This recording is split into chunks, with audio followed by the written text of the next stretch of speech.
morning student, it is video number 14 of chapter light reflection and refraction class 10th, and today we discuss some numerical based on concave and convex mirror. So let's start.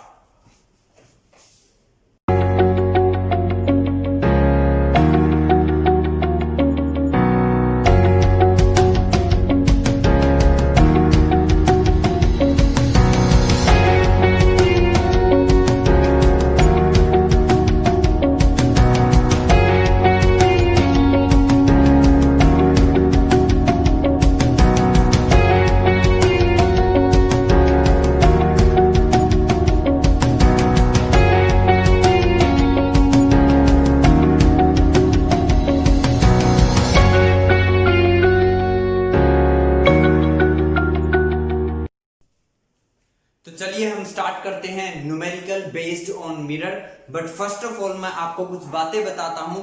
अगर आप उन बातों को अपने mind में याद रखोगे तो आपको न्यूमेरिकल करना बड़ा इजी हो जाएगा। देखो क्या क्या वो न्यूमेरिकल है। फर्स्ट ऑफ ऑल कितने फॉर्मूले हमारे पास लगेंगे। एक तो ये फॉर्मूला लगेगा जो मिरर फॉर्मूला था 1/f = 1/v + 1/u। एक फोकल लेंथ और रेडियस ऑफ कर्वेचर में रिलेशन था क्या कि फोकल लेंथ जो होती थी वो रेडियस ऑफ कर्वेचर की हाफ होती थी। और एक हमारे पास मैग्निफिकेशन का फॉर्मूला था जिसका फॉर्मूला था height of image upon height of object. ठीक है, एक बात जो आपको मैं बतानी भूल गया था वो ये कि मैग्निफिकेशन का फॉर्मूला बेसिक फॉर्मूला तो यही होता है क्या, height of image upon height of object. But इसका फॉर्मूला डिस्टेंस के टर्म में भी होता है। ऊपर ले लीजिए v, नीचे ले लीजिए u और नेगेटिव साथ में लगेगा, ये बात का ध्यान रखना है आपको।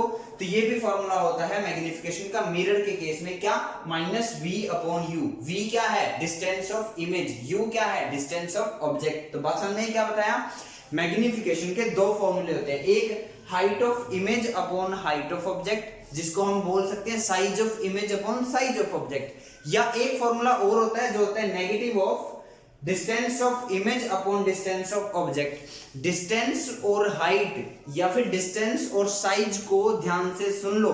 डिस्टेंस होता है कि कोई कितनी दूर है, डिस्टेंस का मतलब होता है हमसे कोई कितनी दूर है। मैं बोलता हूं डिस्टेंस ऑफ इमेज मतलब इमेज कितनी दूर बनी है मिरर से। डिस्टेंस ऑफ ऑब्जेक्ट बोलता हूं मतलब ऑब्जेक्ट कितनी दूर है मिरर से। लेकिन जब मैं बोलता हूं साइज ऑफ इमेज या हाइट ऑफ इमेज, इसका मतलब कि इमेज की हाइट क्या है, साइज क्या है, कितनी हाइट का कितने साइज का पर्सन या कोई ऑब्जेक्ट की इमेज उसके अंदर बनी है। समझ में, हाइट और डिस्टेंस या साइज और डिस्टेंस, ये डिफरेंस आपको ध्यान रखना है। तो ये बच्चे यहाँ क्या करेंगे, ये नेगेटिव भूल जाएंगे।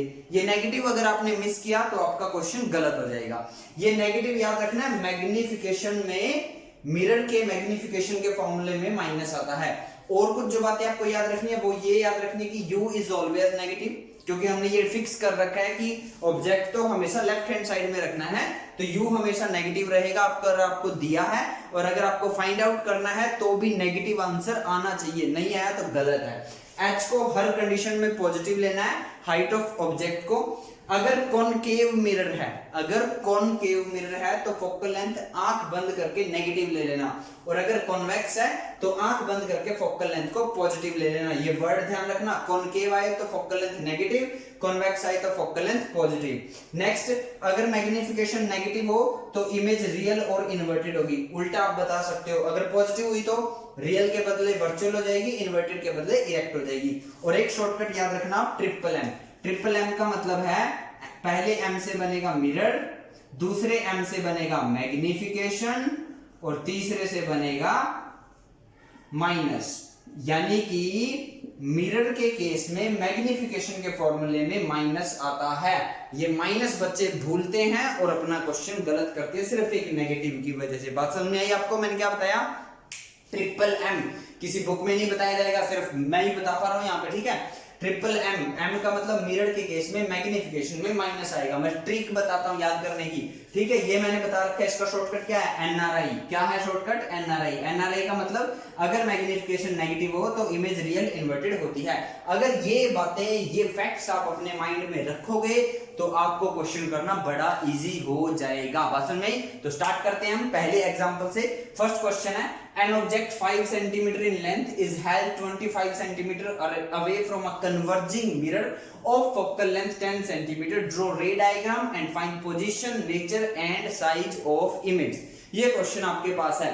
तो न्यूमेरिकल को, साइंस के अंदर न्यूमेरिकल करने को कुछ स्टेप होते हैं, वो क्या होते हैं? फर्स्ट ऑफ ऑल आप डाटा लिखो जो आपको गिवन है, फिर आप वो ढूंढो जो आपको निकालना है, फिर आप गिवन क्वांटिटी और जो आपको फाइंड करना है उनके बीच का रिलेशन कुछ ढूंढिए और इन बातों को याद रखिए और आपका क्वेश्चन सॉल्व हो जाएगा। बस जब आप इस चैप्टर के लाइट रिफ्लेक्शन एंड रिफ्रैक्शन के न्यूमेरिकल करोगे तो आपको पॉजिटिव और नेगेटिव का खास ध्यान रखना पड़ेगा।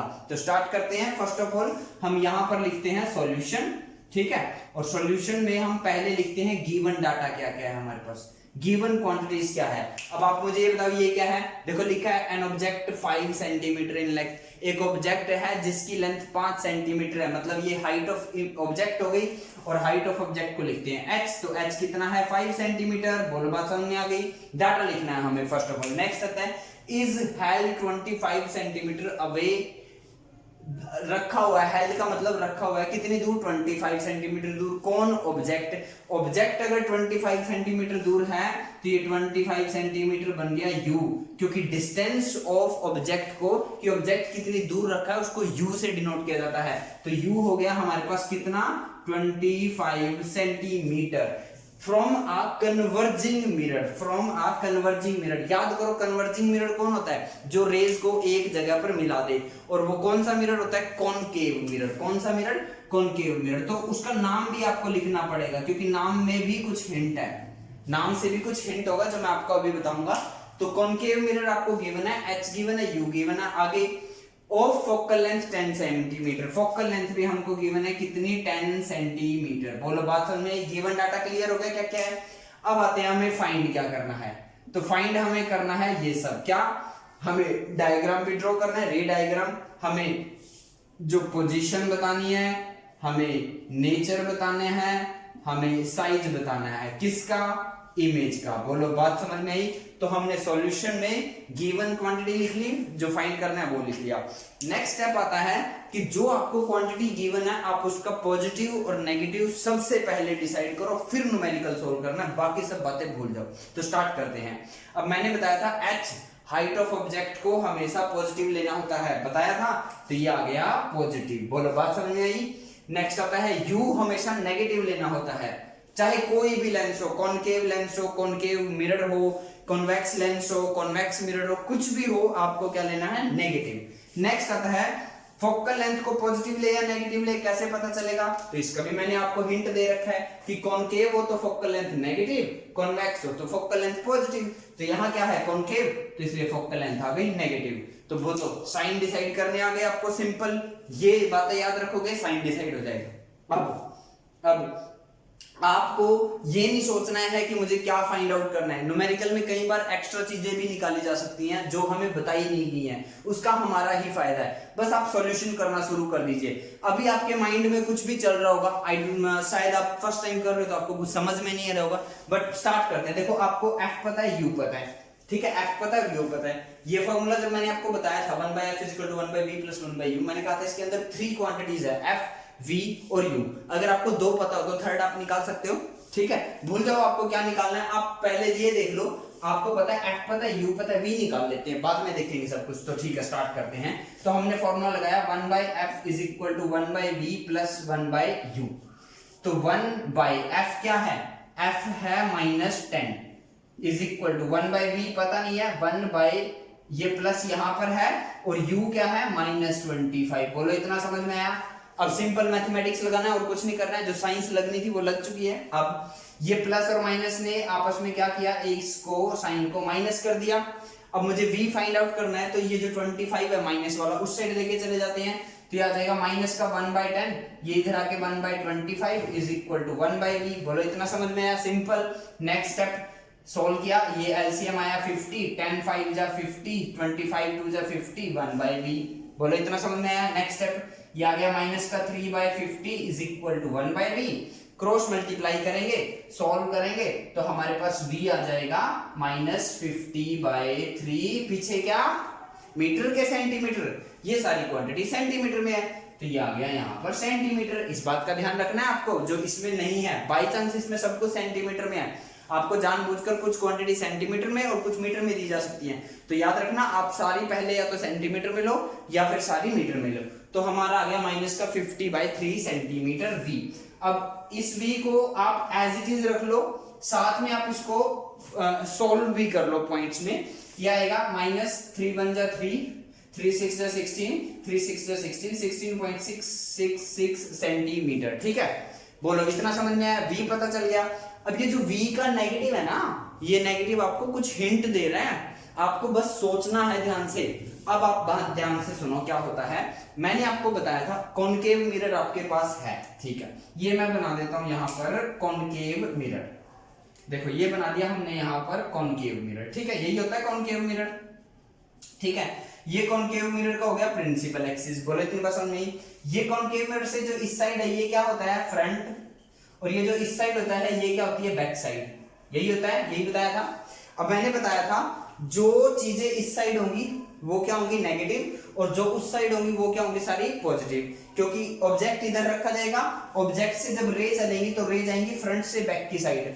तो जो डिस्टेंस हम ऐसे इस डायरेक्शन में मेजर करेंगे, ठीक है, तो वो क्या होंगे, पॉजिटिव, और जो इस साइड मेजर करेंगे वो क्या होंगी, नेगेटिव। तो जो इस साइड आएंगी वो क्या आएंगी, नेगेटिव। अब ये v जो है ये नेगेटिव है, नेगेटिव है तो इसका मतलब इमेज इस साइड बनेगी, और जो इमेज इस साइड बनती है वो क्या होती है, रियल एंड इन्वर्टेड। बोलो बात समझ में आई। तो ये जो नेगेटिव आपको शो कर रहा है, ये नेगेटिव आपको शो कर रहा है क्या, r और i। r और i का मतलब इमेज जो है वो रियल और इन्वर्टेड है। तो दो क्वेश्चन हमारे सॉल्व हो चुके हैं, क्या क्या, एक तो फाइंड पोजीशन, पोजीशन मतलब इमेज कहां बनी है, तो आप इसका आंसर लिखोगे इमेज बनी है front side of the mirror and at a distance of 16.6 centimetre. बोलो बात समझ में, क्या लिखोगे आंसर, पोजीशन क्या आएगी, पोजीशन आएगी the image is formed in front of the mirror and at a distance of 16.66 centimetre, approximately 17 centimetre. बोलो आंसर समझ में आया। नेचर उसने पूछा था, नेचर में आपको बता चुका हूं क्या है, real and inverted, real and inverted. बोलो बात समझ में आई। इसको मैं यहां पर मेंशन करता हूं मैग्निफिकेशन, ठीक है। अभी स्पेस की प्रॉब्लम है तो मैं इसको यहां पर सॉल्व कर रहा हूं न्यूमेरिकल को। बोलो इतनी बात समझ में आई आपको, रियल एंड इन्वर्टेड पता चल गया। अब क्या क्या रह गया, पोजीशन होगी, नेचर होगी, अब मुझे साइज चाहिए और डायग्राम चाहिए। तो पहले मैं साइज पर आता हूं। तो साइज के लिए मैं, जब भी आपको एक बात याद रखना, जब भी आपसे साइज पूछा जाए तो मैग्निफिकेशन का फॉर्मूला लगेगा भाई, ठीक है। साइज पूछा तो मैग्निफिकेशन का फॉर्मूला, तो मैग्निफिकेशन का फॉर्मूला होता है h' h मेरे को पता है, h' नहीं पता तो मैं ये नहीं लगा सकता, छोड़ दीजिए। अब ये देखिए मेरे को v पता है, हाँ पता है, u पता है, हाँ पता है, तो -v/u लगाता हूं, आंसर आ जाएगा। अब ध्यान से देखो मैं कैसे लगाऊंगा।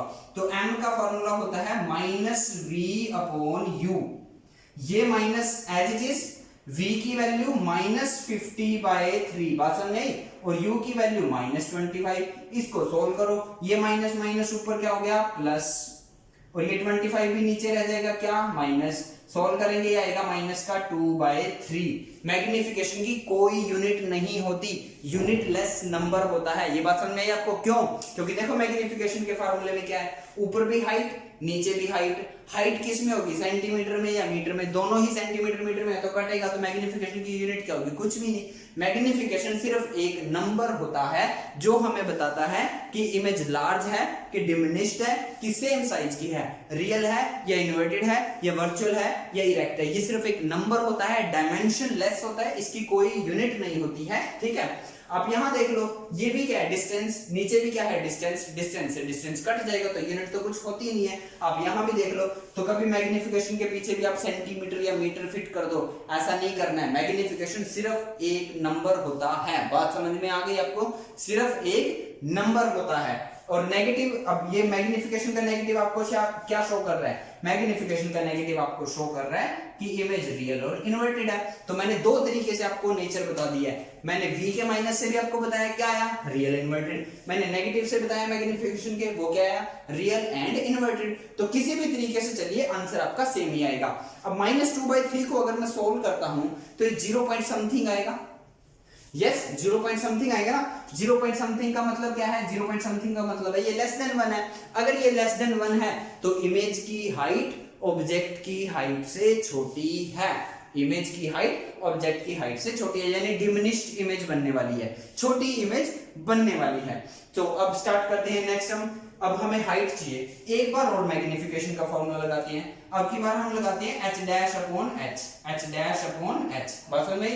अब क्या होगा देखो, m की वैल्यू तो मैंने निकाल ली, क्या -2/3। h डैश मेरे को पता नहीं है, h मेरे को पता है 5। इसको सॉल्व करेंगे, क्रॉस मल्टीप्लाई करेंगे तो ये आएगा 3h dash is equal to -10।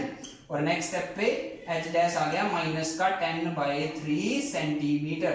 हम चाहे तो इसको लिख सकते हैं -3.333 समथिंग सेंटीमीटर। तो हाइट भी पता चल गई। तो देखो ऑब्जेक्ट की हाइट क्या है 5 सेंटीमीटर और इमेज की हाइट क्या है 3.3 सेंटीमीटर, अप्रोक्सीमेटली 3 मान लो, चाहे कुछ भी हो, ऑब्जेक्ट से तो छोटा है। और मैंने क्या बताया था अभी कि इमेज छोटी होगी ऑब्जेक्ट से, यहां पर भी प्रूव हो गया। एक बात और, हाइट की जो नेगेटिव है वो क्या शो कर रहा है, हाइट का जो नेगेटिव है वो शो कर रहा है कि जो इमेज है वो इन्वर्टेड होगी, जो इमेज है वो इन्वर्टेड होगी। तो बात समझ में आ रही है आपको? इस चैप्टर के हर एक न्यूमेरिकल में एक नेगेटिव, एक अल्फाबेट, एक नंबर आपको कुछ ना कुछ हिंट देगा, बस आपको उसे पिक करना है। वहां बी का नेगेटिव शो कर रहा था कि इमेज रियल और इन्वर्टेड होगी। कैसे, मैंने बता चुका हूं। नहीं समझ में आया तो वीडियो को वहीं से दोबारा देखो। यहां पर मैग्निफिकेशन का नेगेटिव भी शो कर रहा है कि इमेज रियल और इन्वर्टेड है, ये भी प्रूव हो गया। यहां मैंने आपको एक बात और बताई कि मैग्निफिकेशन लेस देन 1 है तो height of image is less than height of object आएगी। और यहां प्रूव भी हो गया, देखो छोटी आई है और यहाँ की हाइट के आगे नेगेटिव लगा है, इमेज की हाइट के आगे नेगेटिव लगा है, ये शो कर रहा है इन्वर्टेड है, जिससे मैच हो रही है, यानी हमारा टोटली आंसर मैच हो रहा है। अब हम सब कुछ सॉल्व कर चुके हैं, अब हमें बस रे डायग्राम बनाना है। अब आप कहोगे सर रे डायग्राम कैसे बनाएं, तो बड़ा सिंपल है, ध्यान से देखो कैसे। ये मिरर बनाया, यहां क्या होगा P, यहां से क्या होगा F, यहां से क्या होगा F और यहां से क्या होगा C। अब फोकल लेंथ मेरे को गिवन है, फोकल लेंथ कितनी होती है, ये फोकल लेंथ होती है, यहां से यहां 10 सेंटीमीटर है। देखो फोकल लेंथ 10 सेंटीमीटर है। अगर फोकल लेंथ 10 सेंटीमीटर है और ये भी 10 होगा क्योंकि ये 10 है तो ये भी 10 है, यहां तक कितना हो गया 20। और ऑब्जेक्ट कितनी दूर है 25। 25 का मतलब बियॉन्ड सी रखा है, ऑब्जेक्ट कहां रखा है बियॉन्ड सी, ये यहां पर ए बी के नाम से ऑब्जेक्ट रखा है। बात समझ कैसे पता लगा, ये बियॉन्ड सी वाला केस हो गया। अब आपको कॉनकेव मिरर के रे डायग्राम की वो टेबल याद है तो आपको ये पता होगा कि जब ऑब्जेक्ट बियॉन्ड सी रखा होता है तो इमेज एफ और सी के बीच में बनती है। बोलो बस समझ में कैसे। देखो फोकल लेंथ 10 थी, फोकल लेंथ 10 है तो रेडियस ऑफ कर्वेचर 20 है, यहां तक डिस्टेंस 20 है, पोल से एफ तक डिस्टेंस 10 सेंटीमीटर है, पोल से सी तक सेंटर ऑफ कर्वेचर तक डिस्टेंस 20 सेंटीमीटर होगी, डबल होती है ना। और ये 25 गिवन है ऑब्जेक्ट की डिस्टेंस, तो 25 तो 20 से दूर ही होगा ना, तो बियॉन्ड सी का केस हो गया। बियॉन्ड सी में होता है तो इमेज एफ और सी के बीच में बनती है, तो बना देते हैं। एक रे गई parallel to the principal axis, strike होकर कहां से जाएगी फोकस से, और एक रे निकाल दी सेंटर ऑफ कर्वेचर से, जो सेंटर ऑफ कर्वेचर से जाएगी वो ऐसे स्ट्राइक करेगी। तो यहाँ देखो यहाँ इमेज बन गई, ये हो गई ए डैश बी डैश। आप देख रहे हो एफ और सी के बीच में ही है और उल्टी भी है। देखो इसका बी ऊपर है ऑब्जेक्ट का, ए नीचे है, और इमेज का ए ऊपर है बी नीचे है, उल्टी इमेज है ना, तो रे डायग्राम भी बन गया। एफ और सी के बीच में भी है, तो वही वो जो 6 केस है ना, उन्हीं 6 में से कोई रे डायग्राम होगा न्यूमेरिकल के अंदर भी। बस आपको ढूंढना है कि केस कौन सा है। तो आई होप आपको ये समझ में आया होगा। जल्दी से वीडियो को पॉज करो, स्क्रीनशॉट लो, कॉपी में नोट करो। आज के इस वीडियो में इतना ही। Thank you.